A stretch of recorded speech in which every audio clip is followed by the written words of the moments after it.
Hi, I'm Wes Allen with DM Tales, and today I'm going to do a shorter video. I've got a review of low fantasy gaming in the works that I'm hoping to get to next week, but today I want to look at the tools that I needed to use in order to run my in-person table. Let's roll it.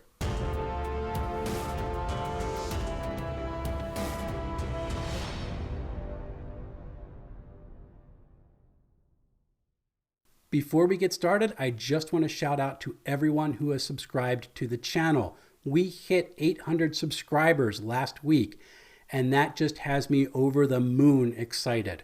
My hope is that we get the 1,000 barrier by the end of 2022, and I really think we can do it. If you can, please like, leave a comment, subscribe, do all the things that make YouTube the wonderful algorithm that it is.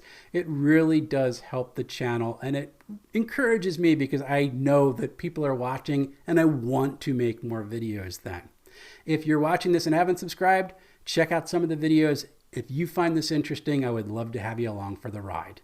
Let's get to my thoughts. Now, I am by no means an expert or a master GM. I have exactly one session of in-person gaming under my belt because I never ran a game when I was a kid.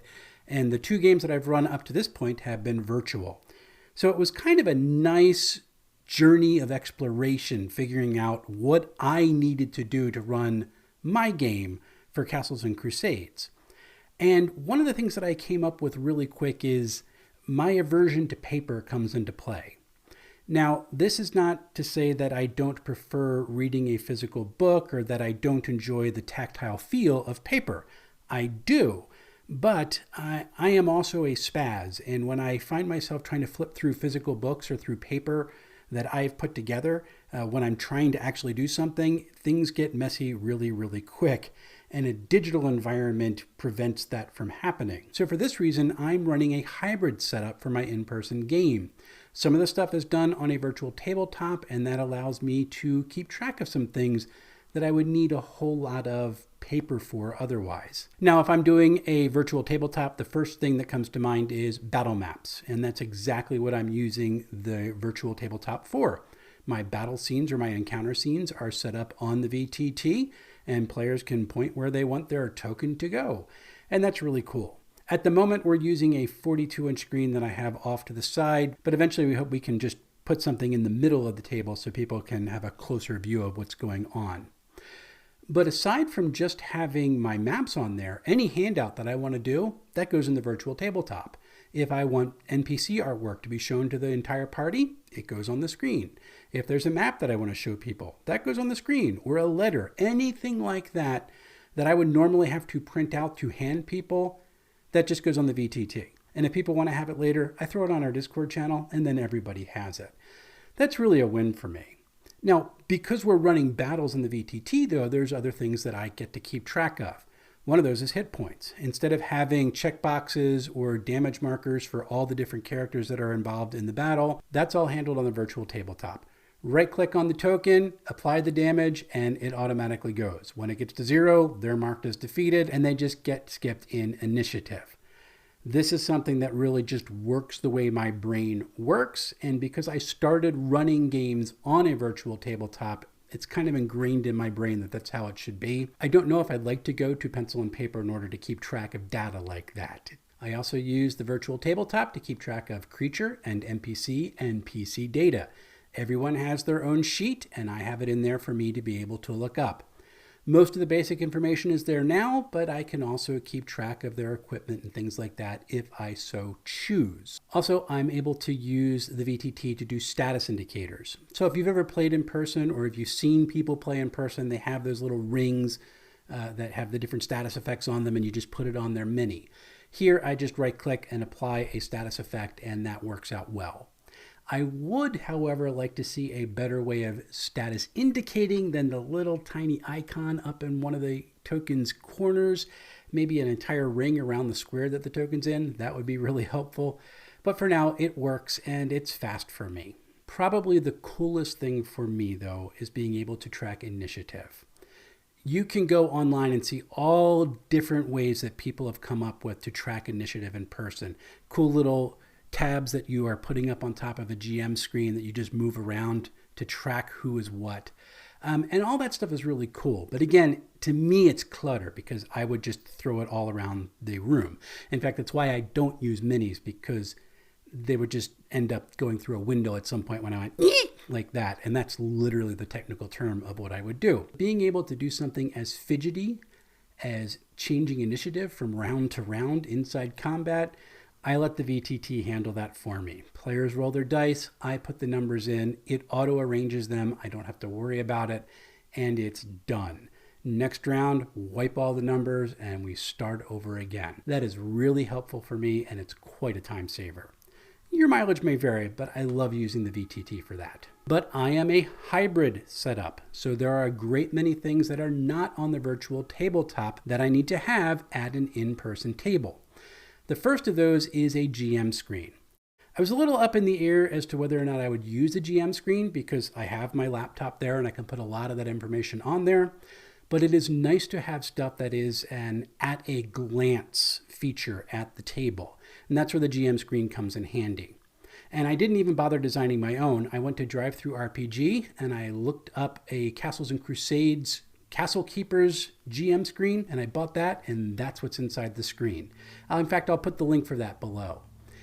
It's very helpful to have things for like modifiers of combat, cover rules, basic costs for things that you might encounter in a town, movement rules and travel rules. All that sort of stuff goes on the inside of my GM screen.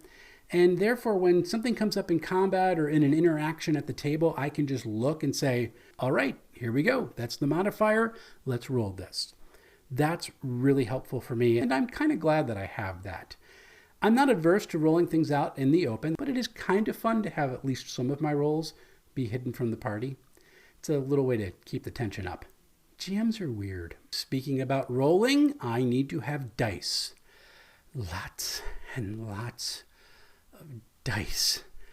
The pretty dice. Seriously, you need dice to play the game in person. I could roll the virtual ones from the VTT, but who wants to do that? I got people around the table. I want to chuck the pretty math rocks.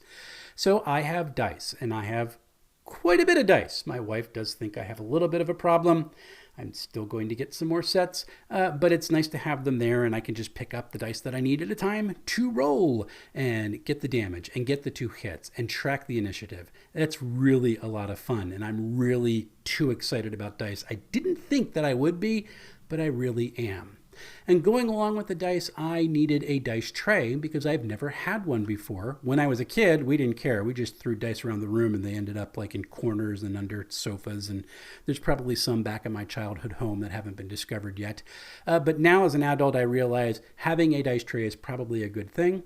So my wife and I went to Michael's and we found a shallow wooden box. It's for like putting knickknacks in. Went and got some craft foam, cut it out and stuck it in the bottom, and there's my dice tray. I think it cost about $8. And I can have that nice big box to just roll my dice in.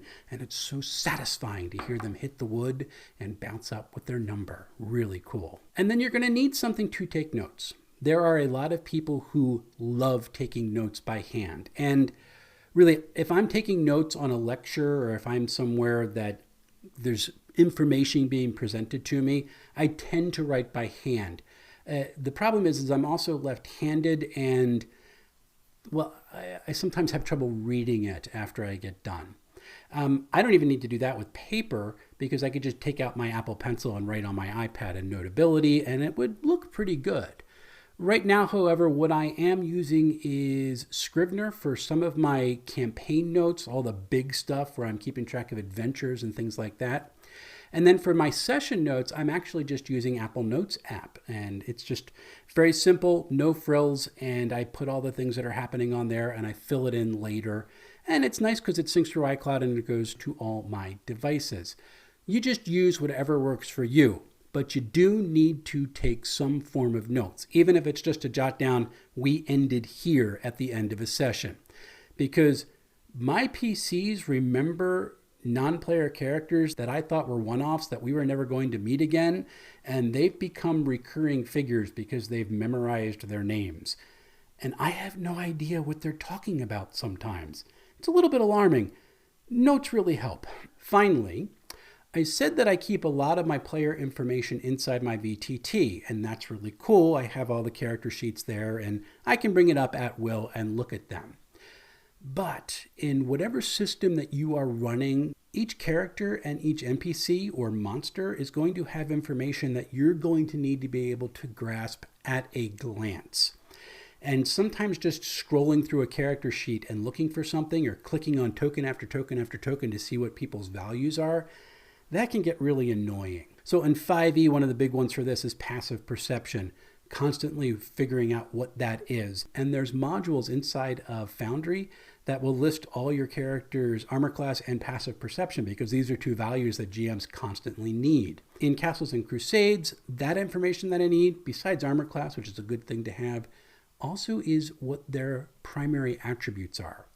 This is important because in Castles and Crusades, that determines your base number for each one of the challenges that you're going to do. If it's a primary attribute, the base is 12, and if it's secondary, it is 18. I now think I've gone over that rule in 3 different videos, so this one's important. And when I was playing at the table, the few roles that we had, I literally had to ask the player, is that a primary attribute or a secondary attribute? Which is okay for when there's actual interaction going on and everybody realizes why the role is happening. But it does take a little bit of time because I got to ask and then do the calculation. It's not hard, but it's a little bit of a time suck. But when it's not okay is when I'm doing things like rolling for surprise or to see if someone has failed something that they're not quite aware that they're even doing at the time. And for that, I need to know what their primary and their secondary attributes are. This is stuff I need to have as a quick reference. If I was just doing paper and pencil, I'd probably have them on index cards and I'd have them posted somewhere on my GM screen.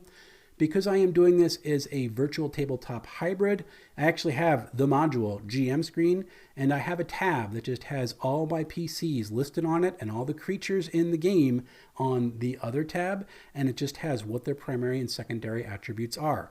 Also got to throw their armor class on there because that's good to know. Open up the module, switch to the tab. I know what that number is going to be like that without ever having to ask the player. Little bit of a time save, but it can add up over the course of a session. Whatever your game is, find that stuff that you need to have at a glance and make sure you have it organized in a way that you can just look at it and know. For me, I also have tabs for each of my spellcasters in the party. I know exactly what their spells are going to be each day, and I have their full description up there inside the GM tab so that I can see what it does, and I don't have to go searching for it or flipping through books. Like I said, I am not an expert in this, and I am sure that there are GMs who have been running games for a really, really long time who are thinking to themselves right now, but you forgot. And I absolutely understand. There are probably things that I not only have forgotten, there's stuff that I haven't even considered yet because I just don't know. So if something in this list has popped out to you that has a huge gaping hole, leave a comment below and maybe in the future I'll do a follow-up video that has your advice in it. I think that would be a lot of fun. As I said, I'm working on my low fantasy gaming review and I do hope to have that up next week. But until then, happy playing, everyone.